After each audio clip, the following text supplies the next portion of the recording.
السلام علیکم دوستانو، تاسو سره د فرمان کسکر په باره کې تازه خبر شریکوم چې هغه پولیسو نیولی دی او اوس په کوم جیل کې بندي دی. ویډیو را سره تر اخره وګورئ چې د هر څه نه په خپله خبر شئ.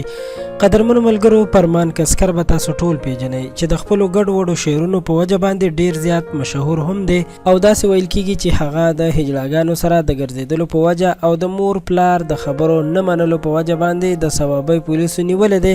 او اوس د ثوابۍ په کالو خان تاڼه کې بندي دی چې ډیر ملګري د هغه خواله ورځي او تصویرونه هم په سوشل میډیا باندې شیر کوي. ځینې خبرونه داسې هم وایي چې د آیسو په الزام کې پولیسو نیولی دی، خو دوستانو دا درې واړه خبرې یعنی که د مور پلار د نافرمانۍ په وجه یا هجړاګانو سره د ګرځېدو په وجه او یا د آیسو د نشې په وجه باندې که دا پولیسو نیولی وي او دا رښتیا وي، نو د فرمان کسکر دپاره ډیره د افسوس خبره ده چې داسې کارونه کوي. دا واقعه پرون شوې ده، خو بیا ډیرو خلکو داسې هم ویلي دي چې فرمان کسکر بیرته پولیسو پرېښی دی او راخلاص شوی دی، خو دا خبره لا تر اوسه واضحه نه ده چې هغه رښتیا پولیسو را پرېښی او که نه.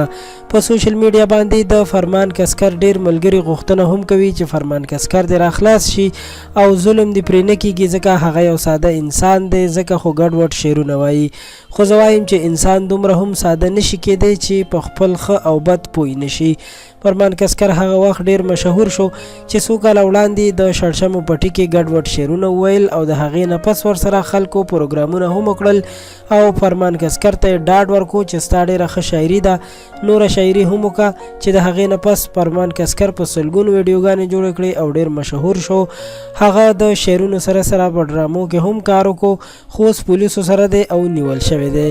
د هغه باره کې دا معلومات هم دومره امید لرم چې تاسو به د معلوماتو او د ټولې قصې نه خبر شوي یئ او ستاسو به دا ویډیو خوښه شوې وي. ویډیو در سره لایک کړئ، زموږ چینل خان کلیک هم سبسکرایب کړئ